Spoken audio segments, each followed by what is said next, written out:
होली के बाद सप्तमी या अष्टमी के दिन बासोड़ा पूजा जाता है। बासोड़ा पूजा के दिन माता शीतला की पूजा होती है।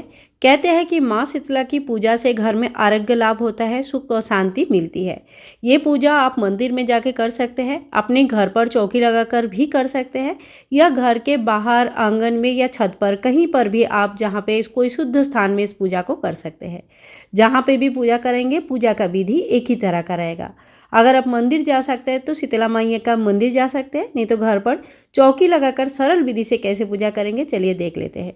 इस पूजा में बासी खाना का ही भोग चढ़ते हैं, तो एक दिन पहले शुद्ध सात्विक तरीके से खाना यानी कि आहार बनाकर रखना है, जो कि सुबह सुबह सूर्योदय से पहले ही हम पूजा करके शीतला मैया को चढ़ा देते हैं। उसके बाद पूरा दिन बासी खाना ही खाया जाता है। इस दिन चूल्हा नहीं जलाया जाता। घर पे पूजा करने के लिए एक चौकी बिछाएंगे, इसके ऊपर लाल कपड़ा बिछाएंगे और माँ शीतला की कोई फ़ोटो होगा तो उनके स्थापित जरूर करें।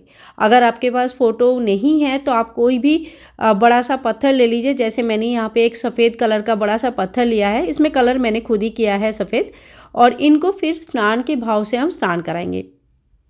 शीतला माई की पूजा में कोई भी गर्म चीज़ें यूज़ नहीं होती है, शीतल जल यूज़ होता है। कोई कोई जल में मक्खन डाल के भी माँ को चढ़ाते हैं।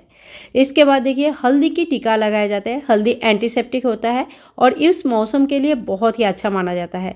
हल्दी का आप स्वास्तिक भी बना सकते हैं। स्टोन का अगर यानी कि पत्थर का अगर माता शीतला के स्वरूप में पूजा कर रहे हैं तो सिर्फ उनका ही पूजन भी कर सकते हैं, कोई दिक्कत नहीं है। अगर फोटो नहीं है तो कोई प्रॉब्लम नहीं है। इसके बाद देखिए हल्दी की टीका हम लगाएंगे और माता के वाहन को भी हम हल्दी के टीका लगाएंगे।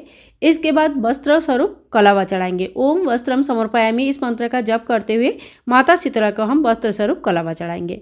और अगर आप पत्थर की पूजा कर रहे हैं तो पत्थर की भी पूजा कर सकते हैं, ईंट का भी पूजा कर सकते हैं, कोई भी एक वस्तु रख के उनकी पूजन कर सकते हैं, तो उनको भी हम वस्त्र स्वरूप कलावा चढ़ा देंगे। इसके बाद हम फूल चढ़ाएंगे। तो आपके पास इस समय जो भी फूल अवेलेबल है आप उस फूल को चढ़ा सकते हैं। ओम पुष्पम समर्पयामि इस मंत्र का जप करते हुए पुष्प चढ़ाने के बाद देखिए एक ठंडा दीपक रखा जाता है। बहुत जगह पे आटा का दीपक बनाते हैं। आटा का दीपक बिना नमक का आटा गूंद के उसकी दीपक बना के रखा जाता है, या तो फिर आप मिट्टी की दीपक भी रख सकते हैं। शीतला मैया के पूजा में मिट्टी बहुत ज़्यादा मायने रखती है। इसके बाद हम बड़कुल्ले की जो माला हमने होली के समय बना लिया था माता शीतला के नाम पे, वो माला चढ़ाएंगे और माला का भी विधिवत पूजा करना चाहिए। बहुत जगह पे इस माला को माता शीतला का स्वरूप मानकर भी पूजन किया जाता है। तो माला हम जैसे ही चढ़ाएंगे तो हम थोड़ा सा जल का छींटा देते हुए उनको स्नान का भाव करेंगे और उसके बाद माला को भी हम हल्दी का टीका लगाएंगे। हल्दी इस समय ज़रूर यूज़ किया जाता है और बच्चों को भी इस दिन हल्दी के टीका ज़रूर लगाइएगा। इसके बाद हम माला पे भी फूल चढ़ाएंगे और इस तरह से जो बड़कुल्ले की माला है उनको माता शीतला के स्वरूप मानकर हम उनके पूजन कर लेंगे। इसके बाद माँ को भोग चढ़ाया जाता है। भोग शुद्ध सात्विक तरीके से एक दिन पहले ही बना के रखा जाता है। इस भोग को झूठा नहीं किया जाता है। अगले दिन माँ को चढ़ाने के बाद ही लोग घर पे इसको ग्रहण करते हैं।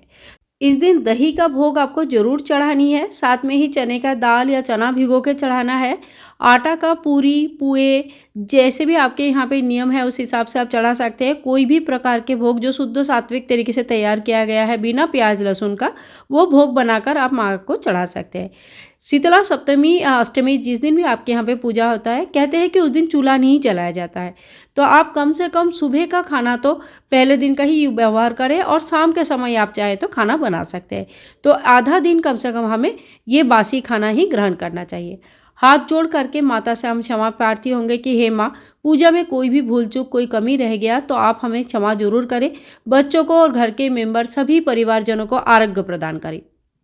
इस तरह से माँ से हम क्षमा प्रार्थी हो जाएंगे और थोड़ी सी दक्षिणा हम चढ़ाएंगे। इसके बाद हाथ में फूल लेके शीतला मैया का व्रत कथा या जो भी लोकल कहानी आपके यहाँ पे प्रचलित है वो कथा आप जरूर सुन लीजिएगा। हमारे चैनल पर भी कथा आपको मिल जाएगा, आप वहाँ से भी सुन सकते हैं। कथा सुनने के बाद हाथ में जो फूल है ये फूल हम माता की चौकी में रख देंगे। तो इस तरह से बहुत ही सरल विधि से हमारी पूजन हो जाते हैं। इस पूजा में धूप और दीप प्रज्वलित नहीं किया जाता है, क्योंकि कहते हैं कि कोई भी गर्म वस्तु माता शीतला को कष्ट देते हैं, इसीलिए कोई भी गर्म वस्तु यहाँ पे यूज़ नहीं होती है। सिर्फ ठंडा दीपक हमें रख देते हैं ताकि पूजा परिपूर्ण हो जाए। तो फ्रेंड्स, इसी तरह से माँ शीतला की पूजा आप मंदिर में भी कर सकते हैं, घर पर भी कर सकते हैं, और जो भी भोग प्रसाद चढ़ा है आप ये किसी को दान कर सकते हैं। तो बहुत जगह पे ये सारे चीज़ें जो है जो ज़रूरतमंद व्यक्ति है उन्हीं को दान किया जाता है, किसी ब्राह्मण को दान नहीं किया जाता है। तो आप अपने अपने घर के हिसाब से देख लीजिएगा। ये जो पूजा है लोकल नियम के अनुसार होता है, तो घर के हिसाब से इस पूजा का नियम थोड़ी बहुत चेंजेस हर अंचल में हो जाता है। पूजा विधि अगर आप लोगों को पसंद आया तो प्लीज़ लाइक कीजिएगा, शेयर कीजिएगा और चैनल को सब्सक्राइब कीजिएगा। राधे राधे।